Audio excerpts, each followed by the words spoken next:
Ulangan pasal 10. Riwayat tentang loh batu yang baru. Pada waktu itu berfirmanlah Tuhan kepadaku, pahatlah 2 loh batu yang serupa dengan yang mula-mula, naiklah kepadaku ke atas gunung, dan buatlah sebuah tabut dari kayu. Ayat 2. Maka aku akan menuliskan pada loh itu firman-firman yang ada pada loh yang mula-mula yang telah kau pecahkan itu. Kemudian letakkanlah kedua loh ke dalam tabut itu. Ayat 3. Maka aku membuat sebuah tabut dari kayu penaga dan memahat 2 loh batu yang serupa dengan yang mula-mula. Kemudian aku mendaki gunung dengan kedua loh itu di tanganku. Ayat 4. Dan pada loh itu ia menuliskan sama dengan tulisan yang mula-mula ke-10 firman yang telah diucapkan Tuhan kepadamu di atas gunung dari tengah-tengah api pada hari kamu berkumpul. Sesudah itu Tuhan memberikannya kepadaku. Ayat 5. Lalu aku turun kembali dari atas gunung, dan aku meletakkan loh-loh itu ke dalam tabut yang telah kubuat, dan disitulah tempatnya seperti yang diperintahkan Tuhan kepadaku. Ayat 6. Maka orang Israel berangkat dari Beerot Bene Yaakan ke Mosera. Di sanalah Harun mati dan dikuburkan. Lalu Eliezer anaknya menjadi imam menggantikan dia. Ayat 7. Dari sana mereka berangkat ke Gudgod, dan dari Gudgod ke Yotbata, suatu daerah yang banyak sungainya. Ayat 8. Pada waktu itu Tuhan menunjuk suku Lewi untuk mengangkut tabut perjanjian Tuhan, untuk bertugas melayani Tuhan, dan untuk memberi berkat demi namanya sampai sekarang. Ayat 9. Sebab itu suku Lewi tidak mempunyai bagian milik pusaka bersama-sama dengan saudara-saudaranya. Tuhanlah milik pusakanya seperti yang difirmankan kepadanya oleh Tuhan Allahmu. Ayat 10. Maka aku ini berdiri di atas gunung seperti yang pertama kali, 40 hari 40 malam lamanya, dan sekali ini pun Tuhan mendengarkan aku. Tuhan tidak mau memusnahkan engkau. Ayat 11. Lalu berfirmanlah Tuhan kepadaku, bersiaplah, pergilah berjalan di depan bangsa itu, supaya mereka memasuki dan menduduki negeri yang kujanjikan dengan sumpah kepada nenek moyang mereka untuk memberikannya kepada mereka. Orang Israel diperingatkan supaya taat dan bersyukur. Ayat 12. Maka sekarang, hai orang Israel, apakah yang dimintakan daripadamu oleh Tuhan Allahmu, selain dari takut akan Tuhan Allahmu, hidup menurut segala jalan yang ditunjukkannya, mengasihi Dia, beribadah kepada Tuhan Allahmu dengan segenap hatimu dan dengan segenap jiwamu. Ayat 13. Berpegang pada perintah dan ketetapan Tuhan yang kusampaikan kepadamu pada hari ini, supaya baik keadaanmu. Ayat 14. Sesungguhnya Tuhan Allahmu lah yang empunya langit, bahkan langit yang mengatasi segala langit, dan bumi dengan segala isinya. Ayat 15. Tetapi hanya oleh nenek moyang mula hati Tuhan terpikat, sehingga Ia mengasihi mereka, dan keturunan merekalah, yakni kamu yang dipilihnya dari segala bangsa, seperti sekarang ini. Ayat 16. Sebab itu sunatlah hatimu, dan janganlah lagi kamu tegar tengkuk. Ayat 17. Sebab Tuhan Allahmu lah Allah segala Allah, dan Tuhan segala Tuhan, Allah yang besar, kuat dan dahsyat, yang tidak memandang bulu ataupun menerima suap. Ayat 18. Yang membela hak anak yatim dan janda, dan menunjukkan kasih-Nya kepada orang asing dengan memberikan kepadanya makanan dan pakaian. Ayat 19.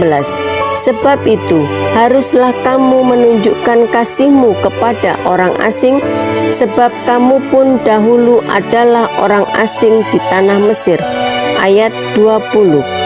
Engkau harus takut akan Tuhan Allahmu, kepadanya haruslah engkau beribadah dan berpaut, dan demi namanya haruslah engkau bersumpah. Ayat 21. Dialah pokok puji-pujianmu, dan dialah Allahmu yang telah melakukan di antaramu perbuatan-perbuatan yang besar dan dahsyat yang telah kau lihat dengan matamu sendiri. Ayat 22. Dengan 70 orang nenek moyangmu pergi ke Mesir, tetapi sekarang ini Tuhan Allahmu telah membuat engkau banyak seperti bintang-bintang di langit. Ulangan pasal 11. Kebesaran Tuhan. Haruslah engkau mengasihi Tuhan Allahmu dan melakukan dengan setia kewajibanmu terhadap Dia dengan senantiasa berpegang pada segala ketetapannya, peraturannya, dan perintahnya. Ayat 2. Kamu tahu sekarang, kukatakan bukan kepada anak-anakmu yang tidak mengenal dan tidak melihat hajaran Tuhan Allahmu, kebesarannya, tangannya yang kuat dan lengannya yang teracung. Ayat 3. Tanda-tanda dan perbuatan-perbuatan yang dilakukannya di Mesir terhadap Firaun Raja Mesir dan terhadap seluruh negerinya. Ayat 4.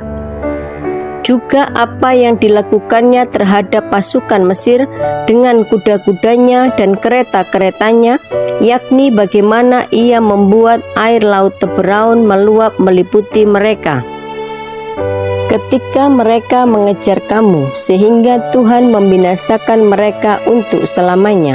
Ayat 5.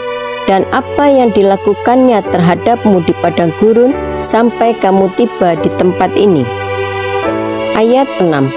Pula apa yang dilakukannya terhadap Datan dan Abiram, anak-anak Eliab, anak Ruben, yakni ketika tanah mengangakkan mulutnya dan menelan mereka dengan seisi rumahnya, kemah-kemah dan segala yang mengikuti mereka di tengah-tengah seluruh orang Israel.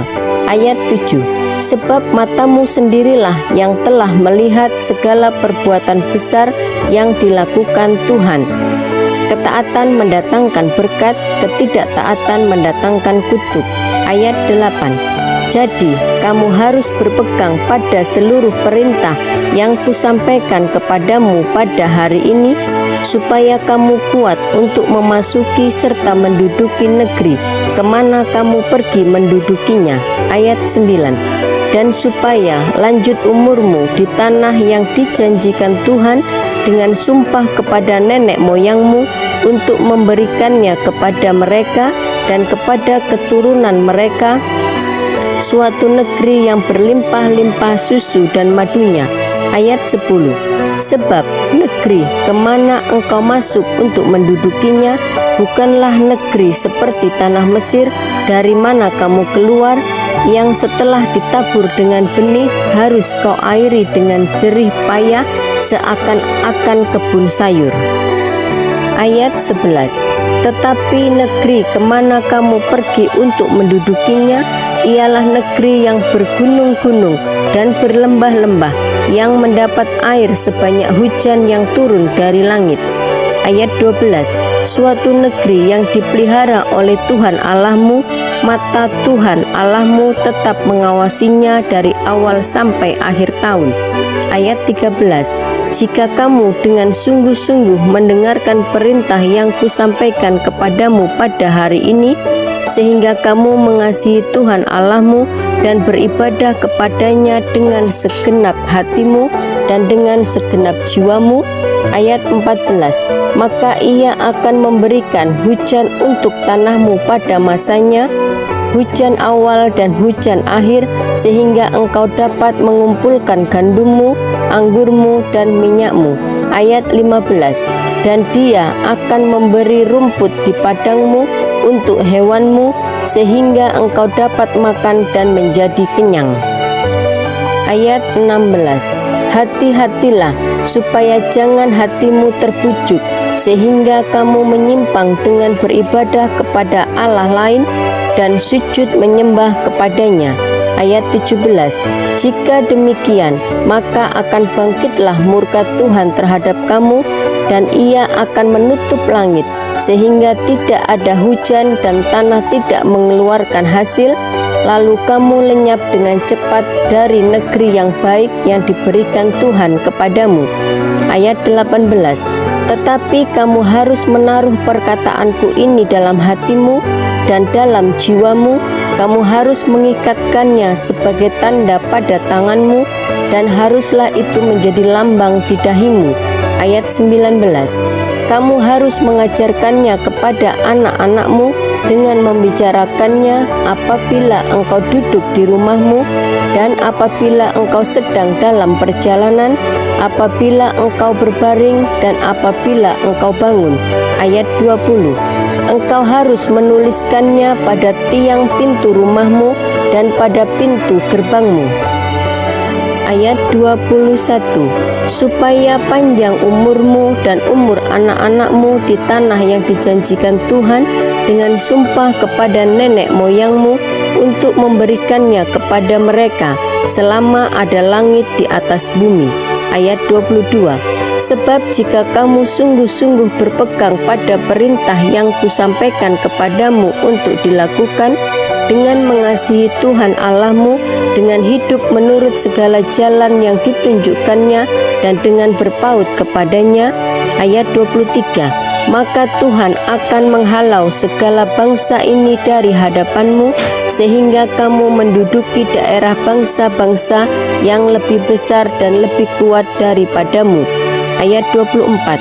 Setiap tempat yang diinjak oleh telapak kakimu, kamulah yang akan memilikinya, mulai dari padang gurun sampai gunung Libanon, dan dari sungai itu, yakni sungai Efrat, sampai laut sebelah barat akan menjadi daerahmu.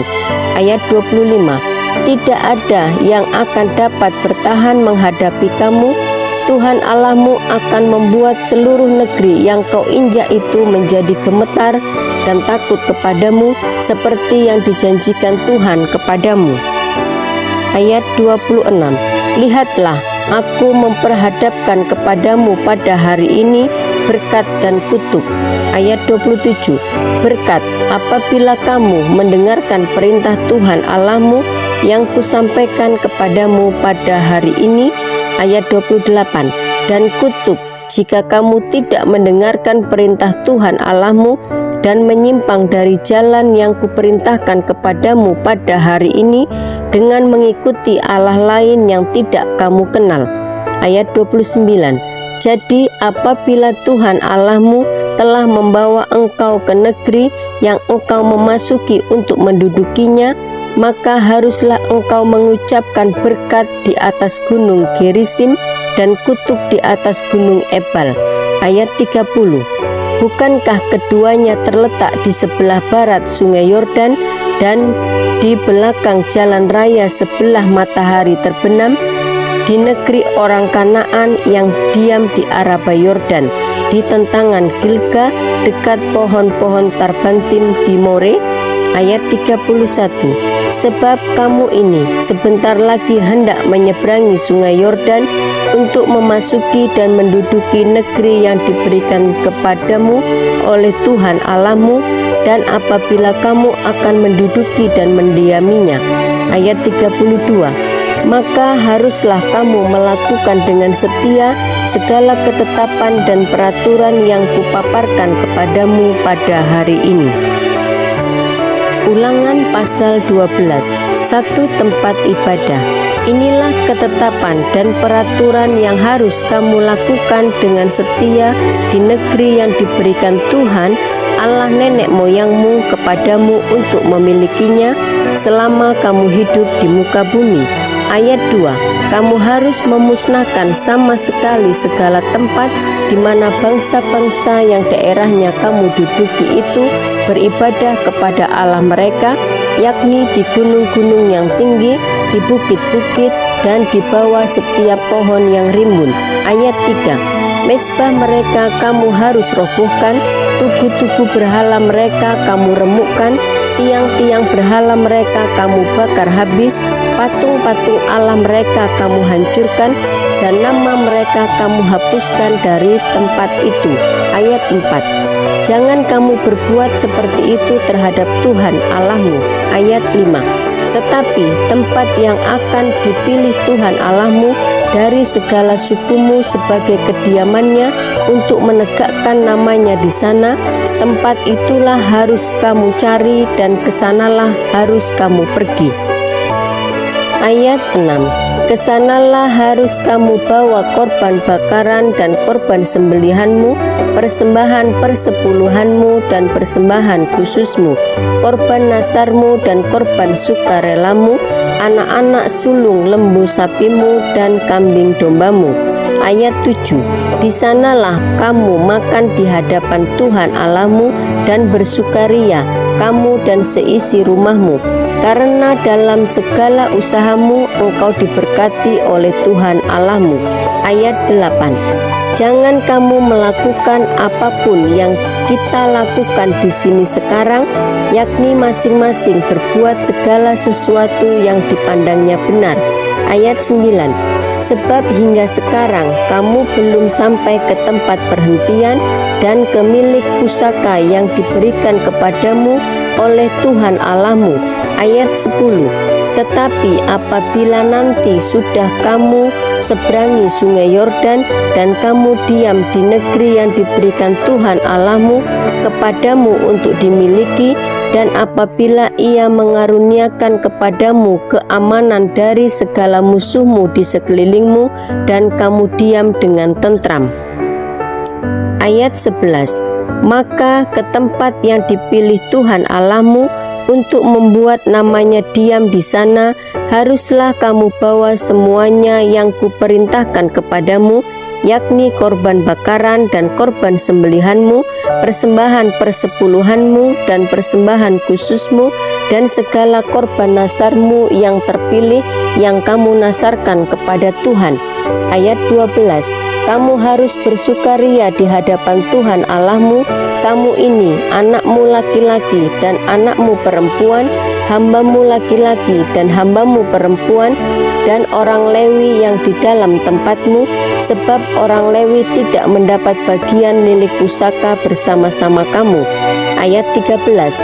Hati-hatilah supaya jangan engkau mempersembahkan korban-korban bakaranmu di sembarang tempat yang kau lihat. Ayat 14. Tetapi di tempat yang akan dipilih Tuhan, di daerah salah satu sukumu, di sanalah harus kau persembahkan korban bakaranmu, dan di sanalah harus kau lakukan segala yang kuperintahkan kepadamu. Ayat 15. Tetapi engkau boleh menyembelih dan memakan daging sesuka hatimu, sesuai dengan berkat Tuhan Allahmu yang diberikannya kepadamu di segala tempatmu. Orang najis ataupun orang tahir boleh memakannya, seperti juga daging kinjang atau daging rusa. Ayat 16. Hanya darahnya janganlah kau makan, tetapi harus kau curahkan ke bumi seperti air. Ayat 17. Di dalam tempatmu tidak boleh kau makan persembahan persepuluhan dari gandummu, dari anggurmu dan minyakmu, ataupun dari anak-anak sulung lembu sapimu dan kambing dombamu, ataupun sesuatu dari korban yang akan kau nasarkan, ataupun dari korban sukarelamu, ataupun persembahan khususmu. Ayat 18. Tetapi di hadapan Tuhan Allahmu haruslah engkau memakannya di tempat yang akan dipilih Tuhan Allahmu, engkau ini, anakmu laki-laki dan anakmu perempuan, hambamu laki-laki dan hambamu perempuan, dan orang Lewi yang di dalam tempatmu, dan haruslah engkau bersukaria di hadapan Tuhan Allahmu karena segala usahamu. Ayat 19. Hati-hatilah supaya jangan engkau melalaikan orang Lewi selama engkau ada di tanahmu. Ayat 20. Apabila Tuhan Allahmu telah meluaskan daerahmu nanti seperti yang dijanjikannya kepadamu, dan engkau berpikir, aku mau makan daging, karena engkau ingin makan daging, maka bolehlah engkau makan daging sesuka hatimu. Ayat 21. Apabila tempat yang akan dipilih Tuhan Allahmu untuk menegakkan namanya di sana terlalu jauh dari tempatmu, maka engkau boleh menyembelih dari lembu sapimu dan kambing dombamu yang diberikan Tuhan kepadamu, seperti yang kuperintahkan kepadamu, dan memakan dagingnya di tempatmu sesuka hatimu. Ayat 22. Tetapi engkau harus memakan dagingnya seperti memakan daging kijang atau daging rusa, baik orang najis maupun orang tahir boleh memakannya. Ayat 23. Tetapi jagalah baik-baik supaya jangan engkau memakan darahnya, sebab darah ialah nyawa, maka janganlah engkau memakan nyawa bersama-sama dengan daging. Ayat 24. Janganlah engkau memakannya, engkau harus mencurahkannya ke bumi seperti air. Ayat 25. Janganlah engkau memakannya supaya baik keadaanmu dan keadaan anak-anakmu yang kemudian, apabila engkau melakukan apa yang benar di mata Tuhan. Ayat 26. Tetapi persembahan kudusmu yang ada padamu dan korban nasarmu haruslah kau bawa ke tempat yang akan dipilih Tuhan. Ayat 27. Engkau harus mengolah korban bakaranmu, daging dan darahnya di atas mezbah Tuhan Allahmu, dan darah korban sembelihanmu haruslah dicurahkan ke atas mezbah Tuhan Allahmu, tetapi dagingnya boleh kau makan. Ayat 28.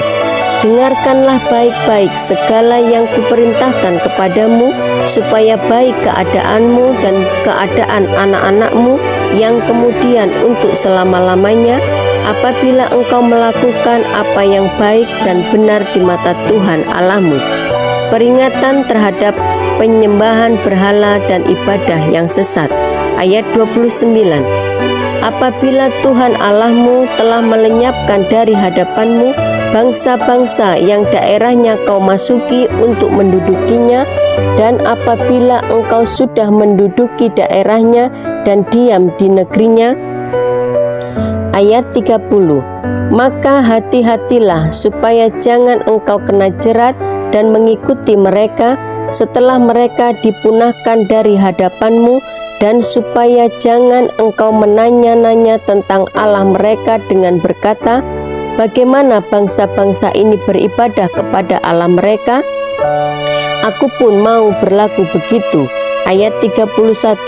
Jangan engkau berbuat seperti itu terhadap Tuhan Allahmu, sebab segala yang menjadi kekejian bagi Tuhan, apa yang dibencinya, itulah yang dilakukan mereka bagi Allah mereka. Bahkan anak-anaknya lelaki dan anak-anaknya perempuan dibakar mereka dengan api bagi Allah mereka. Ayat 32. Segala yang kuperintahkan kepadamu haruslah kamu lakukan dengan setia, janganlah engkau menambahinya ataupun menguranginya.